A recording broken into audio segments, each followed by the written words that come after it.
بلکہ صحیح حدیث میں فرمایا کہ مومن کی جو قبر ہے روضۃ من ریاض الجنہ،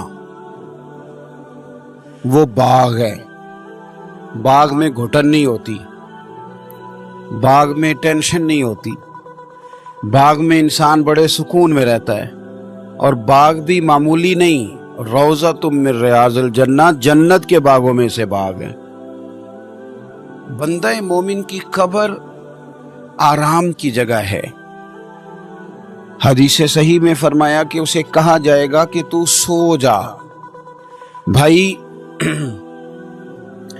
مومن کی قبر باغ ہے جنت کا، اور وہاں جو حکم ہے وہ یہ ہے کہ تو سو جا جس طرح دلہن سویا کرتی ہے۔ تو بندہ جب سوتا ہے تو وہ بڑا سکون محسوس کرتا ہے۔ وہ سوتا ہی اس لیے کہ میری طبیعت تھوڑی ٹھیک ہو جائے۔ سوتا ہے بندہ تو اسے انرجی ملتی ہے۔ آپ سوتے ہیں تو آپ کی تھکاوٹیں اترتی ہیں، آپ سو جاتے ہیں تو آپ کا جسم ایک توانائی پاتا ہے۔ تو قبر کے اندر ہمیں جو بتایا گیا ہے بندہ مومن کو، وہ یہ کہا گیا ہے تو ڈائریکشن ٹھیک رکھنا، نتیجہ وہ نہ نکال دینا کہ قبر کھڈا بن جائے۔ کام اس طرح کے نہ کرنا کہ وہاں تیرے پاس سزا کے لیے فرشتے پہنچ جائیں۔ کام اعمال ٹھیک کرنا۔ قبر جنت کے باغوں میں سے باغ ہے، اور وہاں تمہیں تکلیف نہیں دی جائے گی، بلکہ وہاں تو کہا جائے گا سو جا آرام سے، نیند پوری کر، تو تھکاوٹیں اتار، تو یہاں آیا ہے تو سو جا۔ اور سونا بھی اس طرح نہیں، اس طرح سو جس طرح دلہن سوتی ہے۔ آج اس کا پروٹوکول ہے، آج تو اسے دنیا دیکھنے آئی ہے۔ بعد مرندے مکھڑا میرا ہو جاوے جے تازہ، پھر سمجھ لینا محبوب میرے نے آن پڑیا جنازہ۔ طبیعت میں اس ذوق کو پیدا کیا جائے۔ میں نے قرآن مجید سورہ مریم کی 2 آیات پڑھی ہیں، ان دونوں باتوں کو رب کریم نے بیان فرمایا۔ یوم نحشر المتقین الی الرحمن وفدا۔ خالی ترجمے پہ کبھی غور کریں تو قرآن مجید مزہ دیتا ہے۔ فرمایا یوم نحشر المتقین الی الرحمن وفدا۔ فرمایا جو نیک لوگ ہوں گے نا، نیک لوگ، انہیں قیامت کے دن رحمان کی بارگاہ میں مہمان بنا کے پیش کیا جائے گا۔ اللہ کی بارگاہ میں پیش کیا جائے گا مہمان بنا کے، وفد کی صورت میں۔ اور جو صیغہ استعمال کیا وہ کون سا؟ الی الرحمن۔ اللہ کے کئی اسماء ہیں نا، یہ نہیں کہا جبار کے پاس پیش کیا جائے گا، یہ نہیں کہا قہار کے پاس پیش کیا جائے۔ ایک تو گئے ہیں مہمان بن کے، اور پیش کس کے پاس کیا؟ رحمان کی بارگاہ میں۔ رحمان اتنا رحم کرنے والا جتنا کوئی کر ہی نہ سکے، اس لیے رحمان بندے کا نام ہی نہیں ہو سکتا۔ بندہ عبد الرحمان تو ہو سکتا ہے، رحمان یہ نام رکھنا جائز ہی نہیں۔ تو رحمان کی بارگاہ میں پیش کیا جائے گا مہمان بنا کے۔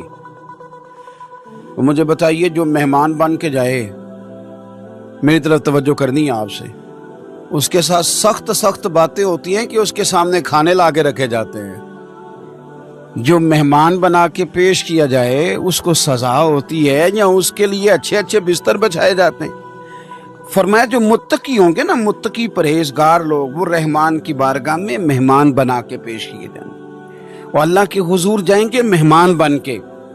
ان کا وہاں اعزاز ہوگا، وہاں ان کی عزت ہوگی، وہاں ان کا اکرام ہوگا، فرشتے انہیں اعزاز سے بٹھائیں گے۔ اسی لیے امام جلال الدین سیوطی رحمۃ اللہ نے لکھا ہے کہ جب مومن اپنی قبر سے نکلیں گے نا، تو مومنوں کی قبروں کے باہر اللہ براق کھڑے فرمائے گا، انہیں براق پہ سوار کر کے رب کی بارگاہ میں پیش کیا جائے گا۔ لیکن اگلی آیت میں فرمایا جو مجرم ہوں گے، وَنَسُوقُ الْمُجْرِمِينَ إِلَىٰ جَهَنَّمَ وِرْدًا، مجرموں کو ہانکا جائے گا جس طرح چرواہا بکریاں ہانکتا ہے۔ اور کیسے ہانکا جائے گا؟ وہ پیاسے ہانکے جائیں گے، ڈنڈے کے ساتھ ہانک کے انہیں جہنم کی طرف پھینکا جائے گا۔ کیوں؟ یہ مجرم ہے، یہ مجرم ہیں۔ مجرم کے ساتھ مجرم والا سلوک ہوگا، اور متقی کے ساتھ مہمان نوازی والا سلوک ہوگا۔ ہمارے جو نیک اعمال ہوتے ہیں نا، اس سے زمانہ آگاہ نہیں ہوتا، زمانہ تمہارے ظاہر سے آگاہ ہوتا ہے۔